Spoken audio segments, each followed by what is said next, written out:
Hey gang, it's Friday because I got my Florida car barn. Even though there's no sports, you gotta believe in something. Um, the next chapter is on therapies, and there are three types of therapies. Magic number psych three, uh, and hopefully you have your word list. The first one is insight therapies, and guess what? What does it produce? Insight. So insight therapies produce insight.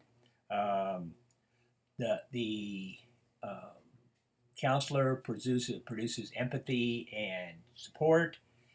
The counselor tries to understand the client's feelings, thoughts, and behaviors.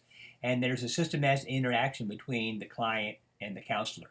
Now, we have three insight therapies: Freudian, humanistic, and Gestalt. Okay? The second type is behavioral therapies. And behavioral therapies, all they're concerned about is changing behavior. There don't even have to be an interaction between the counselor and you. Now, here's where the rub is. Obviously, behavioral therapy, behaviorism, Skinner, behavioral therapies. Cognitive therapies, i.e., Ellis and Beck, you go, wait a second, Joey, that's cognitive.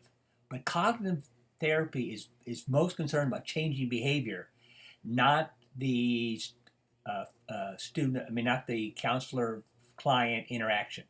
So even though cognitive doesn't sound like behavioral, it's considered behavioral therapy because it's changing behavior.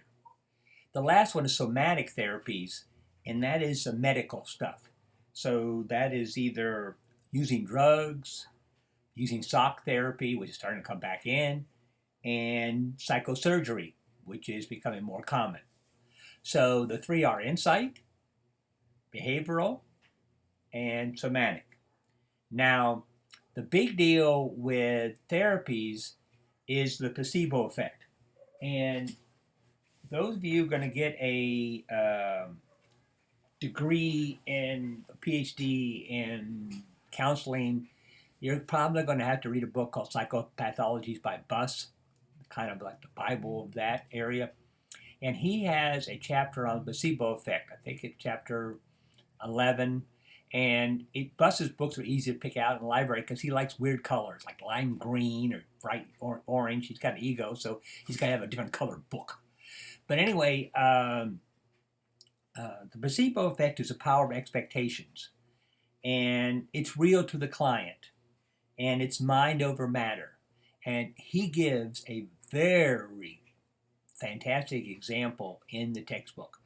And I will going to try to go through it in this short period of time here. But there's a person dying. He was in terminal care in Houston, and he was dying of cancer. And his doctor was Dr. White. And at that time, Dr. White was the physician for Ronald Reagan, and he was supposed to be the leading theorist on cancer research. And so this guy had a really big name doctor here. And he was watching the news, and this will show you how long ago it was. Dan Rather was the head of CBS News and did the CBS News evening news. And every Wednesday they would have a medical section. And Dan Rather talked about that two scientists in the University of California at Davis, who has a fantastic medical school, were working on this cure for the melatonin, not melatonin, I forget now the name of the skin cancer, but uh,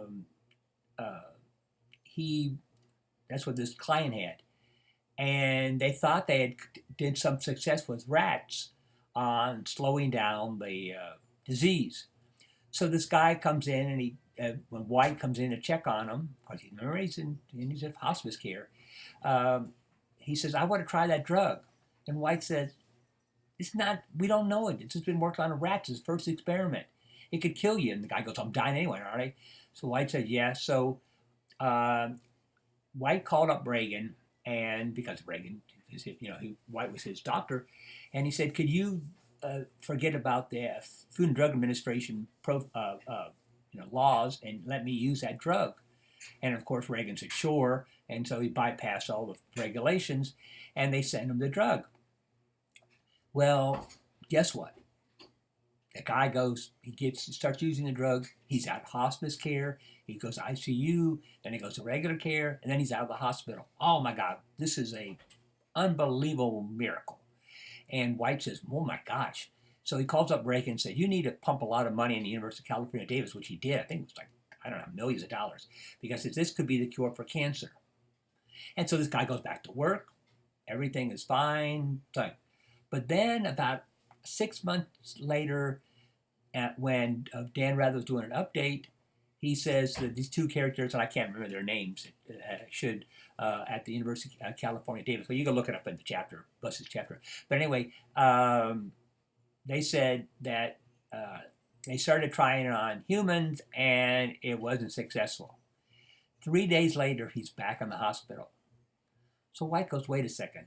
There's something fishy about this. So he goes and sees the client, and he says, I'm the leading authority on cancer in the United States. I know the missing ingredient these two guys forgot to put in. So he develops this pill, which was basically nothing, and he gives the guy the pill. Guess what? Guy gets out of the hospital again. And so everything is fine. He's back at work, and his family in New Orleans want to have a special celebration because they thought he was going to die, and now he's living. And so he asked Bus if he could go. He asked White if he can go to New Orleans, and White said yes, but you got to take these pills, and the only place you get these pills is the University of Houston Medical Center. So he takes 7 pills because he was going to go for a week. Well, he's down there for a week, and he's having a great time with his family and stuff. So he calls up White and says, can you send me the pills? No, you can only get them personally because they're special pills. So unfortunately for him, his wife's sister's husband was a pharmacist. He said, give me your last pill. I'll break it down and I'll make you some more. The pharmacist breaks it down and comes back and says, man, I can't find anything useful in this pill. It's all fake. 3 days later, the man dies. So the fact is, this is a power of placebo effect, the power of expectations. If you believe something's going to happen, the little train that can, it can. So it can work for you or against you. But when I asked you what is the main ingredient for success in counseling, do not put the placebo effect. The main ingredient is whether or not the client believes that therapy will work. So it's very important for the counselor to match the correct therapy with the client. So the main ingredients, I'm going to ask that in the test, not the one coming up soon, but the one after that, the last one, I think on the 17th of April, is the main ingredient is the client's belief in work. I don't care if it's voodoo or psychotherapy. I know one of my teachers was talking about in North Carolina, there's a company that has holy water, supposedly special water, and when you buy a house, they throw this water around and chases out all kinds of demons. And he says, is that counseling? Like, oh, that's not counseling. And he said, yes, it is, because if the client believes it'll work, it works.